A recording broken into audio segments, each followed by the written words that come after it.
Welcome to journey Jesus. అందరికీ praise lord అండి.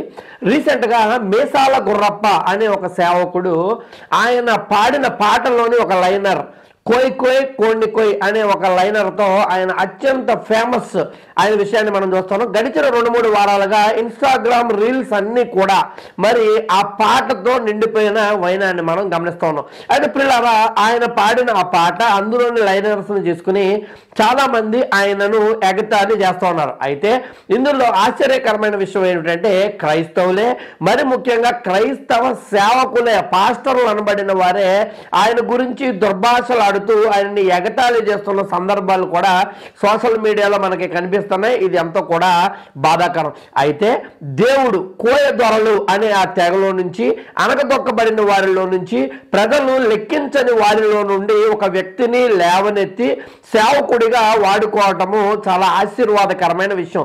అయితే ఇక్కడ గమనించవలసిన విషయం ఏమిటంటే ఏ వ్యక్తిని కూడా మనము వారి వేష భాషలను చూసి ఎగతాళి చేసే ప్రయత్నం ఎప్పుడు కూడా చేయకూడదు. అయితే ఈ వేషము మరియు భాష దీని వెనకాల ఉన్న దేవుడి ఉద్దేశం ఏమిటో చెబుతాను, గమనించండి.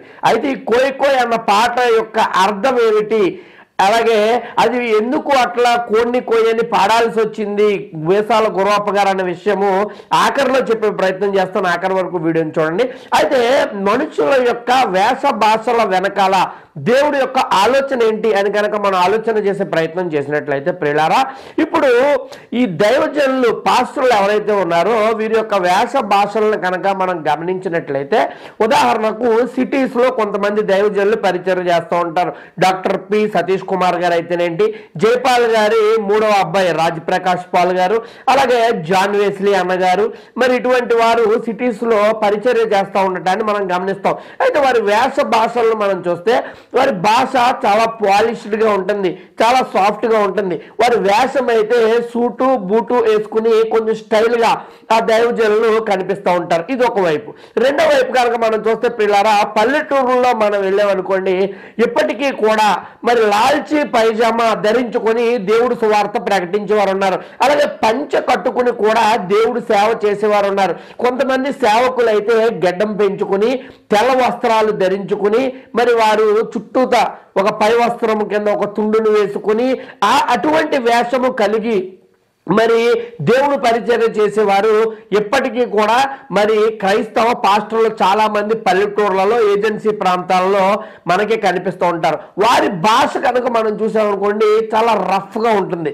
ఇంకా చెప్పాలంటే వారి భాష మనం అర్థం చేసుకునే ప్రయత్నం చేసినట్లయితే వారు వాక్యం చెప్పినా కానీ వారి కొన్ని మాటలు చెప్పినా కానీ మనం అంత తొందరగా మరి ఆ ప్రాంత భాషని పోలి ఉండటం చేత మనము పట్టుకోలేం. అయితే దీని వెనకాల దేవుడి ఉద్దేశం ఏముంటుందంటే, దేవుడు ఏ ఏ ప్రజలనైతే రక్షించాలనుకున్నాడో ఒక సెట్ ఆఫ్ పీపుల్ వారి మధ్యకు పంపించే దైవజనుడికి వారికి ఏ భాష చెబితే అర్థమవుతుందో ఆ భాషను ఆ దైవజనుడికి ఇస్తాడు.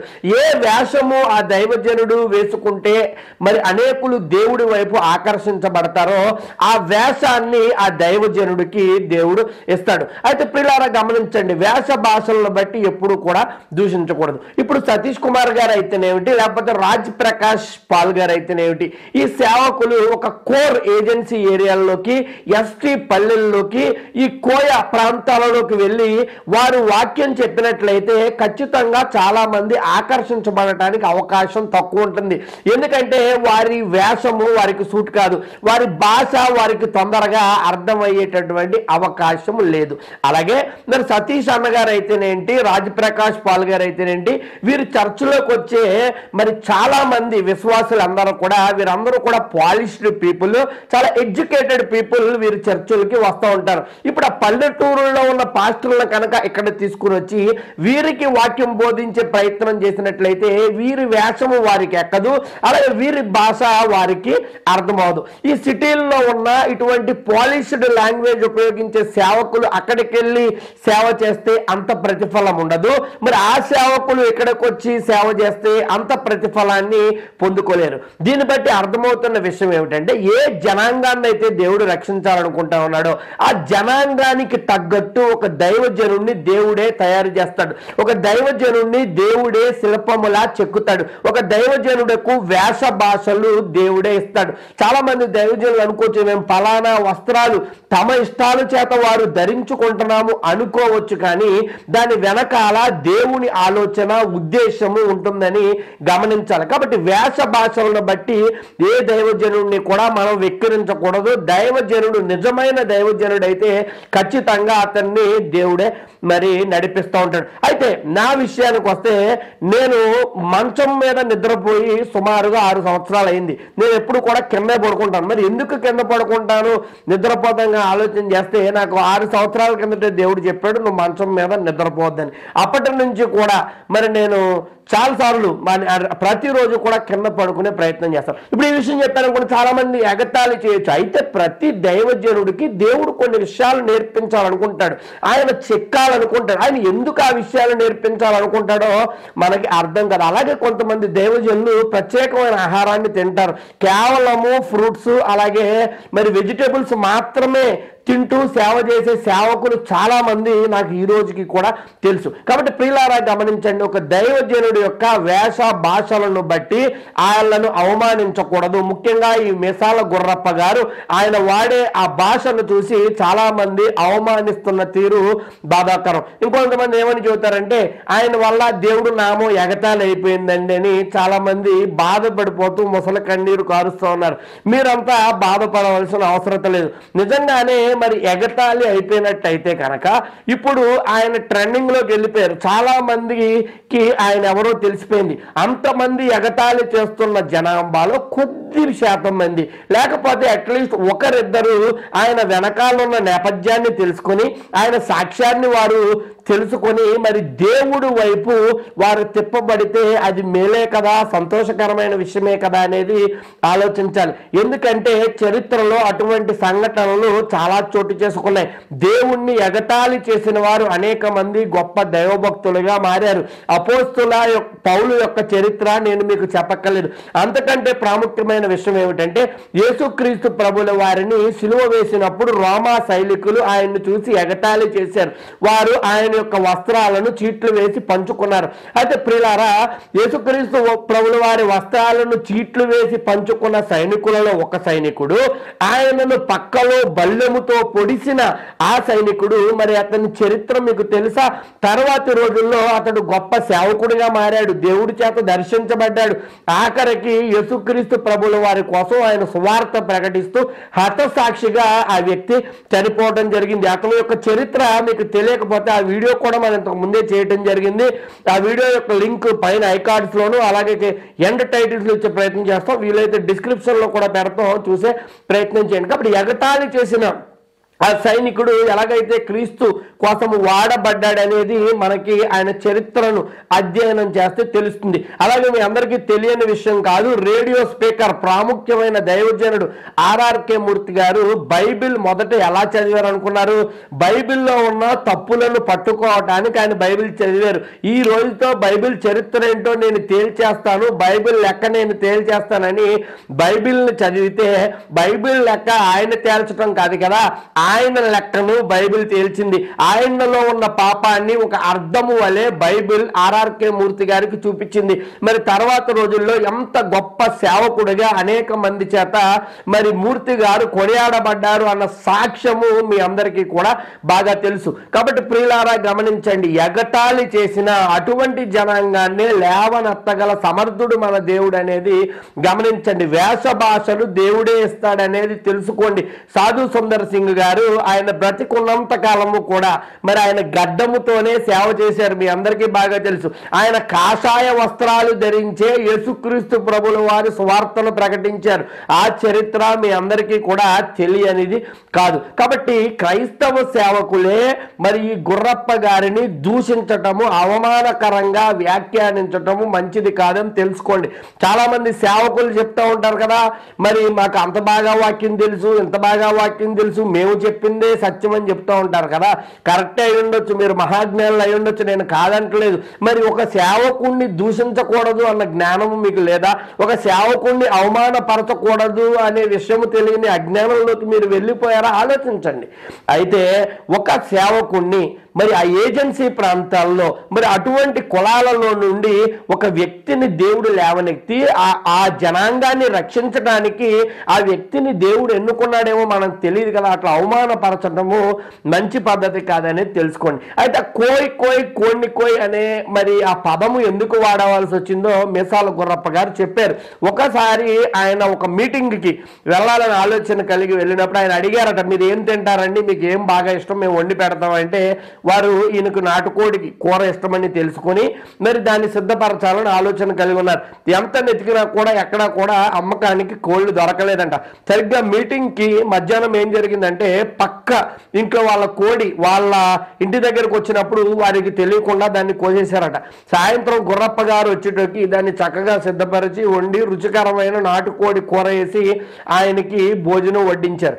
అయితే ఒక ఆవిడ కింద నుంచి కేకలు పెడతా ఉందంట, నా కోడి తిన్నోడు అక్కడికే సావా, నా కోడి తిన్నోడు పైనుంచి పైకే పోవా అని శాపనార్థాలు పెడతా ఉంటే ఈయనకు తెలియదు కదా మరి ఎవరు ఆవిడ తిడతాందో అని. అక్కడ ఉన్న పాస్టర్ అమ్మ గారు చెప్పిందంటే, అయ్యగారు ఎవరిని తిడుతుందో తెలుసా అంటే, నాకెలా తెలుసమ్మా అని నేను అడిగితే ఆవిడ చెప్పిందంట, నిన్నే అందంట. అదేంటమ్మా అంటే జరిగిన సందర్భాన్ని చెబితే నవ్వుకున్నాడంటే, ఎవరైనా సేవకులకు దొంగ కోడిని పెడతారని. అప్పుడు ఆ రోజు మీటింగ్లో పాడిన పాట కోయ్ కోయ్ అనే పాటను పాడుతూ కోణ్ణి కోయ్ అనే దాన్ని ఒక మరి హాస్యాస్పదంగా ఒక మాటను ఆయన జోడించడం జరిగింది. ఇదంతా కూడా ఆయన చెప్పారు. అయితే ఆ భాష ఏమిటంటే కోయ భాషలోని 9 మాండలికాలు ఉన్నాయంట. అయితే ఈ కోయ భాషలోని 9 రకాల భాషలు ఏవో ఉన్నాయంట. దాన్ని ఎట్లా మాట్లాడాలో నాకు తెలియట్లేదు. అయితే అందులో ఒక రకమైన భాషలో ఆ పాటను రాశారట. ఆ పాట యొక్క అర్థం ఏమిటంటే, ఆనందించండి, సంతోషించండి, నాతో పాటు నాట్యము చేస్తూ ఆనందించండి అనేది ఆ పాట యొక్క సారాంశం అట. అయితే దేవుడు మరి మీ దుఃఖ దినాలు సమాప్తమైనవి అని చెప్పాడు కదా, మీ దుఃఖాన్ని సంతోషంగా మారుస్తానని చెప్పాడు కదా. నిజమైన దేవుడు యేసయ్యే, ఆయన మిమ్మల్ని ఈ జీవితాలను సంతోషంగా మారుస్తాడు, మీ వ్యాధి బాధల నుండి మిమ్మల్ని రక్షిస్తాడు. సంతోషించండి, ఆనందించండి. అలాగే జంతువులకు, పక్షులకు మరి వారెవ్వరికీ కూడా నవ్వు అనేది లేదు. మానవుడికి ఒక బహుమానంగా నవ్వునిచ్చాడు ఆ గొప్ప దేవుడు. ఆయన మనల్ని రక్షించాడు. ఆనందించండి, సంతోషించండి అన్న విషయము ఆ పాట యొక్క అర్థమట. అయితే ఆ అర్థాన్ని చెబుతూ మరి ఆయన పాట రాయటం జరిగింది. వారి ఆ కోయ భాషలో వారు ఏదో కుర్రని ఏదో ఒక కొన్ని సౌండింగ్స్ వాడతా మాటలు పాటలు పాడతారు కదా, దాని అర్థము యొక్క వర్డింగ్స్ మనకు అర్థం కావు, కానీ వారి ప్రజలకు బాగా అర్థమవుతాయి. అటువంటి మరి వారి ప్రజల్లోని అనేకులను రక్షించడానికి దేవుడు ఆయన ఏర్పరుచుకొని ఉండొచ్చు అన్న విషయాన్ని గమనించండి. ఈ గుర్రప్ప గారి సాక్ష్యము తెలియంది కాదు. 20-30 సంవత్సరాల నుంచి చాలా మంది రేడియోల్లో విన్నారు, టీవీల్లో చూశారు. ఆయన ఒక విషపు మనిషిగా మారిపోయినప్పుడు దేవుడు ఆయనను మరి దర్శించటము జరిగింది. అయితే ఆయన తండ్రి గారి యొక్క కోరికట, కుల పెద్దల యొక్క కోరికట, మరుగైపోయిన వారి కోయ భాష ప్రజలలో ఆదరణ పొందాలి, అనేకులు చప్పట్లు కొట్టాలని. అందుకని వారి ప్రజలకు కూడా అర్థం అవ్వాలనే విధానంలో అటువంటి పాటలు రాస్తూ ఉంటారు. మన తెలుగు భాషలో కూడా చాలా పాటలు ఆయన రాసి పాడినవి మరి అవి చాలా ప్రజాదరణ పొందినవి. నిలువెల్ల విషమేనయ, మనిషిగా ఉన్న సర్పాన్నయ, చాలా పాటలు ఆయన రాయటం జరిగింది. దేవుడి కోసము ఆయన చాలా విధాలుగా వాడబడ్డారు. అయితే చిన్నప్పటి నుంచి ఆయనకి మరి పాము విషము ఇచ్చి తల్లిదండ్రులు ఆ తండ్రి గారు ఆయన్ని పెంచారట. కొద్దిగా విషం ఇస్తూ పెంచారట. పున్నమి నాగు సినిమా చూశారు కదా, చూసుంటారు చాలా మంది. ఇంచుమించుగా ఆ స్టోరీ లాగా ఉంటుంది. ఇది ఇచ్చి ఆయనను పెంచడం జరిగిందట. కారణం ఏమిటంటే, ఇప్పుడు వారున్న పల్లెలలో, ఆ ఏజెన్సీ ప్రాంతాలలో, ఆ ఎస్టీ వారు నివసించే ఆ యొక్క ప్రాంతాలలో అనేక మంది ఆడబిడ్డలను అవమానపరిచి చంపేసేవారట. చాలా మంది దిక్కుతోచని స్థితిలో వదిలేసేవారంట. వారి ఆడబిడ్డలకు రక్షగా ఈ గుర్రప్ప గారిని తండ్రి గారు పెంచాడట. అయితే ఎవరెవరైతే ఆడపిల్లలను అవమానించారో వారిని వెళ్ళి ఈయన కరవటము కొట్టటము చేసినప్పుడు ఈయనలో ఆల్రెడీ విషం ఉండట చేత వారు చనిపోయారట. ఆ ఉద్దేశం చేత ఈయన పెంచబడ్డారు. అయితే పెరిగి పెద్ద అయిన తర్వాత ఒక వయసుకు వచ్చేటోకి ఆ విషము ఈయన ఒళ్ళంతా కూడా ఎక్కేసి ఈయన మీద ప్రభావితం చూపటము మరి ప్రారంభించి డాక్టర్లు చనిపోతారని చెప్పారట. అప్పుడు ఒక రోజు కుమారుణ్ణి హత్తుకుని తండ్రి మరి మాట్లాడుతూ చెప్పాడట, అయ్యా నిన్ను ఎవరు కూడా ఈ భూప్రపంచంలో రక్షించలేడు. అయితే నీ తల్లి గురించి ఇప్పుడు చెప్తాను. నీ తల్లి ఒక దేవుణ్ణి నమ్ముకుంది. ఆ దేవుణ్ణి నమ్ముకుంది అన్న ఉద్దేశంతో నమ్ముకోకూడదు అని మేమందరం కూడా ఆమెను మా కులపు వారే చంపేయటం జరిగింది. అయితే ఏ దేవుణ్ణి ఆరాధించేదో ఏ దేవుణ్ణి నమ్ముకుందో నాకు తెలీదు. మరి ఆ దేవుణ్ణి నమ్ముకుని ఆ దేవుణ్ణి స్మరిస్తూనే నిన్ను కన్న తర్వాత ఆవిడ చనిపోవటము జరిగింది అన్న విషయాన్ని చెప్పారట. అయితే ఈయన ఎంతగానో దిగులుగానో ఉన్నప్పుడు ఒకానొక రోజు ఒక దేవదూత ఈయనను దర్శించడం జరిగింది. ఆ దేవదూత చెప్పిందట, నీ తల్లి నమ్ముకున్న దేవుడు ప్రభు అయిన యేసుక్రీస్తు ప్రభుల వారు ఆయన ఒక్కడే నీలో ఉన్న విషాన్ని విరిచేసి అనేక మందికి ఆశీర్వాదకరముగా నిన్ను వాడుకుంటాడు అన్న విషయాన్ని చెప్పినప్పుడు అప్పటి నుండి ఈయన మారు మనసుకు పొంది క్రీస్తును అంగీకరించటం మాత్రమే కాక అంత గొప్ప కార్యాన్ని తన జీవితంలో చేసిన యేసును ఆయన యొక్క సువార్తను మరి ప్రపంచమంతా ఇంచుమించు చాలా ప్రాంతాలలో ఆయన ప్రకటిస్తూ ఉన్న నేపథ్యాన్ని మనం చూస్తూ ఉన్నాం. అయితే ఏదో కోయి అన్యాక్రాంతంగా అన్నారు, హాస్యాస్పదంగా అన్నారు. అదైతే వైరల్ అయింది. దాన్ని చూసి దూషించే ప్రయత్నం చేయకూడదు. వేష భాషలను చూసి అవమానపరిచే ప్రయత్నం చేయకూడదు. ఇటువంటి దీన సేవకులను భేద సేవకులను ఇంకా అనేక మంది రావాలి అన్న ఉద్దేశము కలిగి మనము ప్రయత్నము చేయాల్సిన మన మాటలు ఉండవలసిన అవసరం ఉన్నది అనేది గమనించండి. ఎవరిలో లేవండి బలహీనతలు? దావీదులో బలహీనతలు కనపడవా? కొద్దిపాటి బలహీనతలు ఉన్నాయి కదా. అబ్రహాము గారిలో కూడా మనం వెతికితే చాలా బలహీనతలు కనిపిస్తాయి కదా. బైబిల్లో ఉన్న చాలా మంది భక్తులు అసలు బలహీనతలే లేని వ్యక్తులు ఎవరూ లేరు కదా.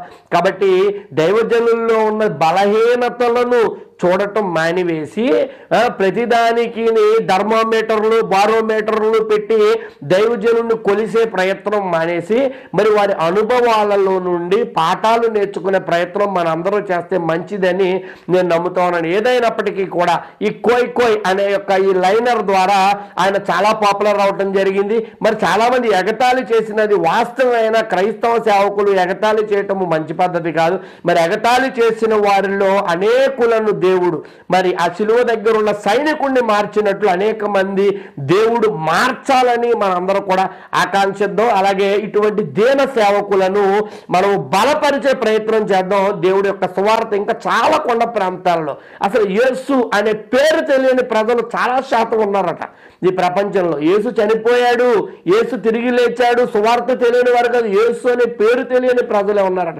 కాబట్టి అటువంటి మారుమూల ప్రాంతాలలోకి కొండల ప్రాంతాలలోకి సువార్త వెళ్ళాలంటే ఆయా ప్రాంతాలలో మరి ఆ జనులను ఆకర్షించడానికి కావలసిన వేష భాషలను కొంతమందికి దేవుడిచ్చి ఇటువంటి వ్యక్తులను దేవుడు ఎన్నుకుంటా ఉన్నప్పుడు మీకు చేతనైతే వాళ్ళకు సాయం చేయటం మంచిది కానీ అవమానపరచటము మంచి పద్ధతి కాదు. ఇది ప్రియులారా ఈ అంశము గురించి నా అభిప్రాయాన్ని మీకు తెలియజేశాను. మీ అభిప్రాయాన్ని కూడా ఖచ్చితంగా కామెంట్స్ రూపంలో చెప్పే ప్రయత్నం చేయండి.